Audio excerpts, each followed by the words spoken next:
बोल सियावर रामचंद्र भगवान की, बोल बांके बिहारी लाल की जय। मंच पर बैठे हुए पूज्य संत चरण,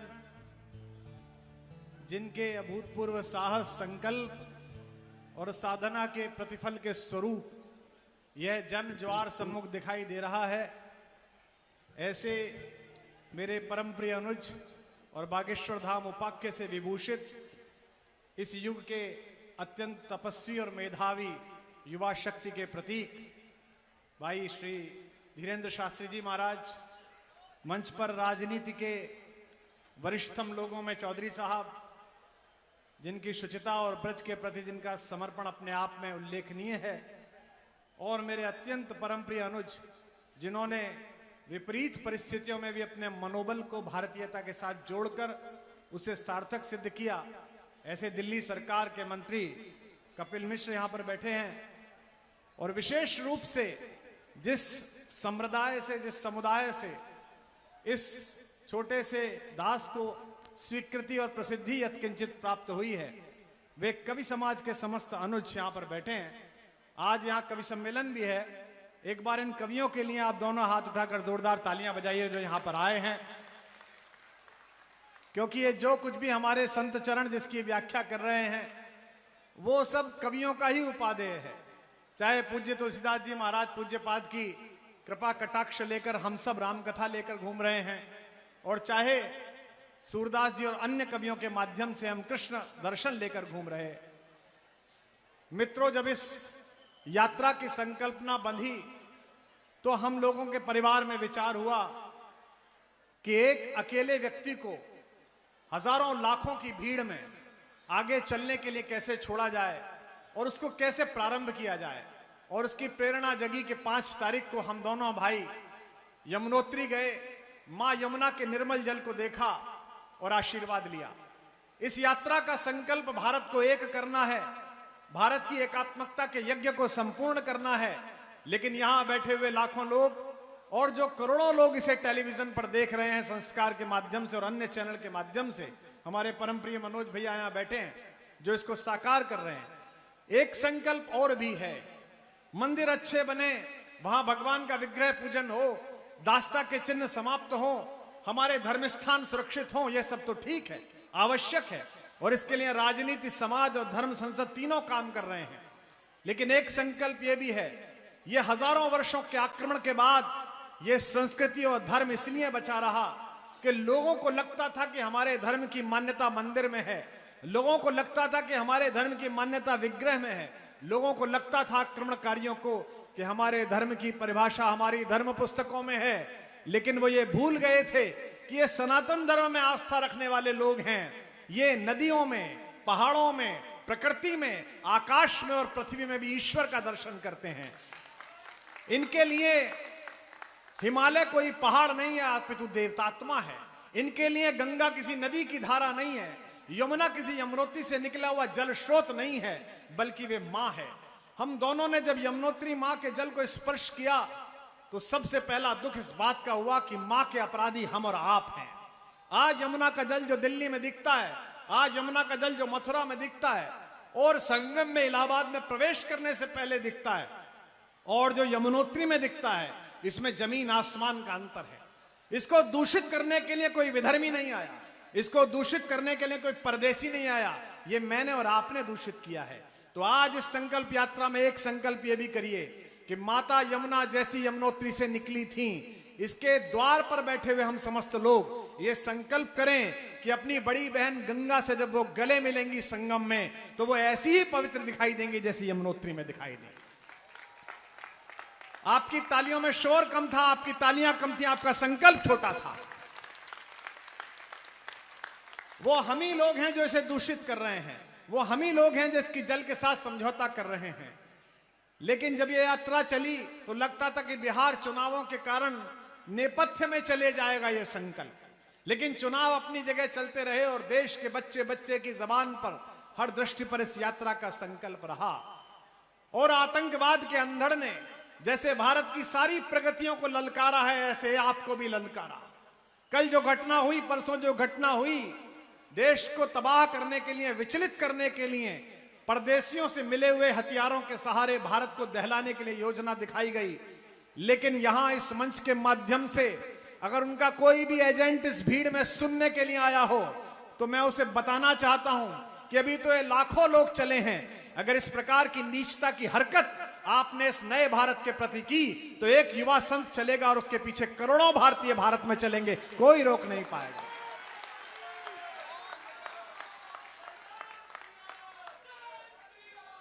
पिछहत्तर वर्षों में भारत की चेतना ने तरुणाई ली है। अब भारत किसी एक व्यक्ति का नाम नहीं है, भारत किसी एक राजनीतिक दल का नाम नहीं है, किसी एक सरकार का नाम नहीं है। लोगों की आंखों में वह दृष्टि लौटी है कि लोग इस संकल्प पर चर्चा कर रहे हैं। हमसे लोग कह रहे हैं, बड़े आश्चर्य की बात है कि जैसे ये घटना हुई, एक अगली खबर मैंने देखी कि राम मंदिर की सुरक्षा बढ़ाई गई, काशी विश्वनाथ की सुरक्षा बढ़ाई गई, तिरुपति बालाजी की सुरक्षा बढ़ाई गई, नागपुर में संघ कार्यालय की सुरक्षा बढ़ाई गई। ये मंदिर किसके हैं? ये देवस्थान किसके हैं? बहुसंख्यकों के हैं। और खतरा किससे है? खतरा उनसे है जो भीख मिले हथियार और आरडीएक्स के सहारे इस देश को परेशान करना चाहते हैं। इसका मतलब यह है कि देश सही रास्ते पर है, प्रगति ठीक हो रही है, जातियों का विभेद तोड़कर एक साथ एकत्रीकरण की भारत की परंपरा अच्छी हो रही है। मुझे बड़ी प्रसन्नता हुई जब इस सनातन धर्म की यात्रा में, इस भारत की एकात्मकता की यात्रा में दूसरी पूजा पद्धतियों में गए हुए हमारे मित्रों ने आकर भी भाषण दिया। मैंने यहां कई मौलानाओं को भाषण करते हुए देखा। यह अच्छा संकल्प है। अगर यह बात देश में हर व्यक्ति को समझ में आती है और सामने माएं बैठी हैं, गांव से आए हुए लोग बैठे हैं, आप पूजा पद्धति कोई अपनाइए, आप अपनी पंथ में किसी प्रकार आचरण कीजिए, आप किसी पुस्तक में भरोसा कीजिए, लेकिन यह ध्यान रखिए कि अंततः आप पैदा भारत में हुए हैं और मिट्टी में भारत में मिलेंगे। सबसे बड़ा धर्म है, यह सबसे बड़ी जागृति है। हो सकता है 400 साल पहले, 500 साल पहले, 600 साल पहले आतंक किसी आंधी ने आपको अपनी मान्यता बदलने के लिए विवश किया हो, लेकिन ये आतंक की आंधियां अब भारत में ध्वस्त हो रही हैं। और जिसको समझ में ना आता हो वो 3 घंटे की फिल्म देख ले अमर अकबर एंथोनी। एक मस्जिद जाता है, एक गिरजाघर जाता है, एक मंदिर जाता है और फिल्म के आखिर में तीनों का बाप कन्हैया लाल निकलता है। तो अंत में सब वहीं मिलेंगे, उसी समुद्र में जाकर, उसी सागर में जाकर विलय होना है। यह भारत को सीखना पड़ेगा। और अगली बात जो कह रहा हूं वो बुरी लग सकती है, मैं निशाने पर आ सकता हूं, फिर कह रहा हूं जो सीधे तरीके से समझें वो सीधे तरीके से समझें, अन्यथा भारत हाथ उठाकर बचाना नहीं, हाथ उठाकर निपटाना सीख गया है, घर में घुसकर मारना सीख गया है। भारत अपने घर में हुए हमले के लिए किसी यूनाइटेड नेशंस में नहीं जाएगा।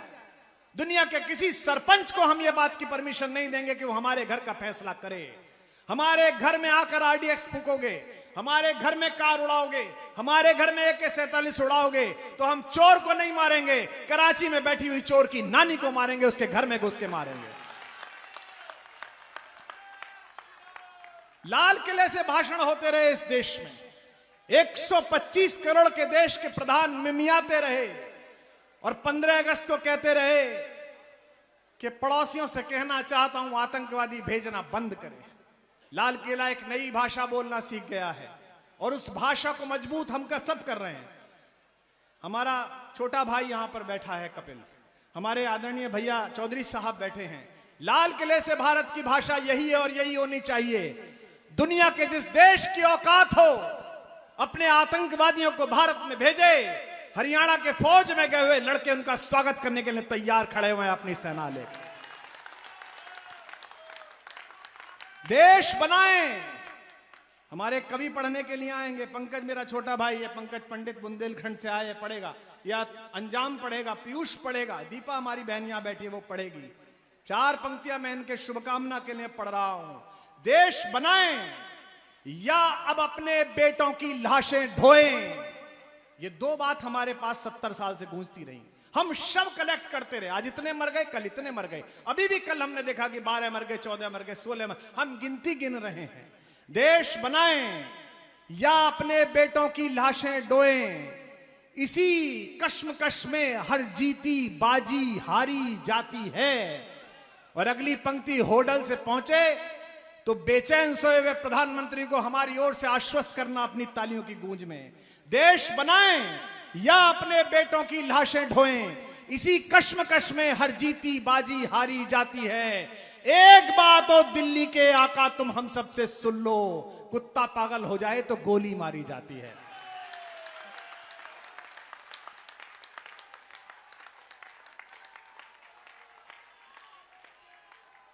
परसों विस्फोट हुआ, मैं कोई बात नहीं करता, मैं अपने छोटे भाई को कभी ये नहीं कहता कि तुम क्या कह रहे हो, तुम क्या बोल रहे हो। ठीक है, युवा है, उत्साह से भरा हुआ है।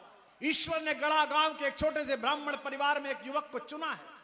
हमसे भी बुद्धिजीवी पूछते हैं कि आपका साथ क्यों है धीरेन्द्र कृष्ण शास्त्री के साथ, आपकी मैत्री क्यों है, आप इतना प्यार क्यों करते हैं। एक विधायक के दरबार में, एक कलेक्टर डीसी के दरबार में पहुंचकर अगर 100 लोग ऊर्जा पाते हैं कि मेरा काम हो जाएगा, और बागेश्वर धाम में बैठे हुए एक 27 वर्ष के युवक के पास पहुंचकर अगर लाखों लोग दिन भर में सोचते हैं कि ईश्वर की कृपा हो गई, तो वो किसी डॉक्टर से बड़ा है, किसी वैज्ञानिक से बड़ा है, किसी साधु से बड़ा है। ये देश को समझना पड़ेगा। मेरी एक चिंता रहती है, पहली बात मैंने पूछी स्वास्थ्य कैसा है, दवा ली क्या, बुखार हो गया था। परसों विस्फोट हुआ, पहली चिंता यह हुई, जो भी वरिष्ठ अधिकारी थे, जो भी वरिष्ठ नेता थे, उन्हें दिल्ली में फोन करके वो अपनी परेशानियों में थे। पहली बात ये कही कि वो अकेले जा रहे हैं, पीछे 50,000 आदमी चल रहा है, 1 लाख आदमी चल रहा है। सुरक्षा की बातें सोचिए, ये कब तक होगा कि 150 करोड़ लोगों में 120 करोड़ लोग जिस धर्म पद्धति पर विश्वास करते हो उनके साधु चलें और देश इस बात पर चिंता करे कि सुरक्षित चल रहे हैं कि नहीं चल रहे हैं। एक अल्पसंख्यक बता दीजिए, किसी जाति का हो, जैन समाज के हमारे मित्र बता दीजिए, इस्लाम पर ईमान लाने वाले हमारे दोस्त बता दीजिए, चौराहे पर चलते और ये चिंता होती हो कि हमें कोई कुछ कह तो नहीं देगा। यही धर्म बचा है, यही लोग बचे हैं कि ये सड़क पर चलें और इनके परिजन, उनके मानने वाले इस बात की चिंता करें कि इन पर कोई हमला तो नहीं कर देगा, इस यात्रा को के विध्वंस तो नहीं कर देगा। तो आज यहां से संकल्प लीजिए कि 16 तारीख को जब ये पहली यात्रा पूर्ण काम होगी, क्योंकि मुझे पता है कि प्रकृति ने, नियति ने, मां सरस्वती ने और सनातन धर्म ने कुछ बड़े संकल्प और बड़े लक्ष्य भाई धीरेन्द्र कृष्ण शास्त्री के लिए रख रखे हैं, उसके लिए निकलेंगे। ईश्वर उनको वो स्वास्थ्य दे, वो चेतना दे। लेकिन 16 को जब ये पूर्ण काम होगी हमारे भगवान कृष्ण के दरबार में, तो यहां जितना जन ज्वार है इससे 100 गुने लोग मथुरा में होंगे, इससे अधिक जनता होगी। क्योंकि एक ही बात समझ लीजिए, जिस अयोध्या के लिए तुमने 30 साल संघर्ष किया था, समय अनुकूल है, 3 साल संघर्ष कर लो। जो अयोध्या में उत्सव मनाया था वो मथुरा में उत्सव मनाओगे, तय करके बताओ। इसलिए जितने लोग यहां सुनते हैं उन सबसे प्रार्थना, हमारे कवि मित्र मदन मोहन समर, उनकी पंक्तियां पढ़ रहा हूं। ये समय बहुत ही नाजुक है, यात्रा में केवल चलो मत झंडे लेकर, आसपास दृष्टि रखो, लोगों को चेक करते रहो, कुछ भी गलत काम हो तो अपने अधिकारियों को बताओ, पुलिस कर्मियों को बताओ। मैं हरियाणा पुलिस का, प्रशासन का विशेष रूप से आभार व्यक्त करता हूं, जिन्होंने जनता की इस भावना को समकर अभूतपूर्व व्यवस्थाएं की हैं इस यात्रा के लिए, मैं उनका भी बहुत आभार व्यक्त करता हूं। अपने प्रिय मित्र और भाई नायब सिंह सैनी जो मुख्यमंत्री हैं, उन्हें शुभकामना देता हूं कि उन्होंने बड़ा प्रयास किया, क्योंकि यह समय बहुत ही नाजुक है। दिल्ली सुने, और मैं अपनी बात को विराम करूं तो इतनी तालियां हो कि हमारे कवियों के लिए अनुकूल समय बने। यह समय बहुत ही नाजुक है, हम पर हमले दर हमले हैं, और आप निश्चिंत रहना, होते भी नहीं हो, हम ही चिंता करते हैं तो चिंता ही नहीं करते हैं खुद की। अब इन्हें किसी संकल्प में बांधना पड़ेगा, बहुत सारे संकल्प लिए, लेकिन एक संकल्प ऐसा भी तो हो कि इतने लोग साधना में चलते हैं, कुछ बारात में भी तो चले भाई। हैं? उस दिन परिवार में भोजन करते हुए हमारी पत्नी से कहा कि भाभी जैसी आप हो ऐसी ला दो, तो भाभी ने कहा ला तो दूंगी, लेकिन जितने दिन ये घर में रहते उतने दिन घर में रहना पड़ेगा। तो महाराज जी ने कहा भाभी फिर मेरी ना रुके, ये समय बहुत ही नाजुक है, पीछे तक के लोग दोनों हाथ उठाकर इस बार हुंकार भरेंगे। ये समय बहुत ही नाजुक है, हम पर हमले दर हमले हैं, दुश्मन की चिंता यही है, हम हर हमले पर संभले हैं। ये 10-20 लफंगे 1-2 कार उड़ाकर 10-15 मासूम बेगुनाह लोगों को मौत के घाट उतारकर ये सोचते हैं कि 140 करोड़ देश की प्रगति का रथ रुक जाएगा। मैं जानता हूं इन्हें सरहद पार से शय है, इनके दिमाग में भी कीड़ा है। और वो जो एक दूर बैठा है भूरे बालों वाला फूफा डोनाल्ड ट्रंप, उसकी भी है। पर ये हरियाणा वाले हैं, ये फूफाओं की चूड़ी टाइट करना जानते हैं, इनको बहुत अभ्यास है इस बात का। ये सब कितना भी जोर लगा लें, ये प्रगति का रथ रुकने वाला नहीं है। चुनाव होंगे, आएंगे जाएंगे, सरकारें हारेंगी, हमारा कोई रुचि नहीं है इनकी सरकार जीते कि हारे, हमें कोई मतलब नहीं। ये हारे भी हैं, जीते भी हैं, हारेंगे जीतेंगे। हमें एक बात का मतलब है कि आज से 1000 साल पहले भारत माता के जिस स्वर्ण सिंहासन को कुछ लोगों ने बाहर से आकर तोड़कर हमारी मां के आंचल का टुकड़ा फाड़ा था, इसी भगवे के नीचे, इसी तिरंगे के नीचे, इन 3 रंगों के नीचे, इस सिंधु नदी के आर पार जहां तक कंधार की सीमाएं जाती हैं, तिरंगा फहराएगा और इसी शताब्दी में फहराएगा, यह विश्वास है। आप सबकी ये पराक्रमी चेतना, आप सबका ये उल्लास समाज के प्रति, संस्कृति के प्रति, धर्म के प्रति और विशेष रूप से देश के प्रति आपकी ये चेतना प्रांजल रहे, प्रकट रहे, जागृत रहे, सत्य को सत्य कहने का साहस आपके अंदर आता रहे। इन शुभ संकल्पों के साथ मंच पर जितने पूज्यपाद चरण यहां विराजमान हैं, जो संत समाज विराजमान है, गोस्वामी जी कहते हैं कि संतों का दर्शन हो जाए तो ऐसा लगता है जैसे चलते फिरते किसी प्रयाग के दर्शन हो गए हों। मेरा सौभाग्य है कि आज हमारे शास्त्री जी के माध्यम से आप सब दिव्य संतों के दर्शन हुए।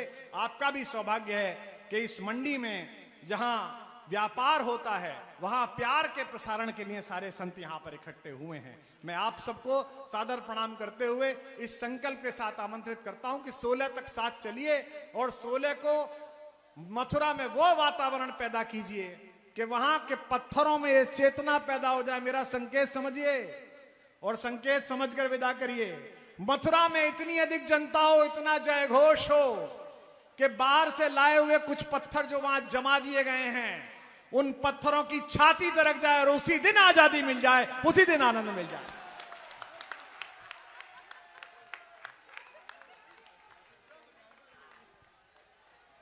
जय सिया राम।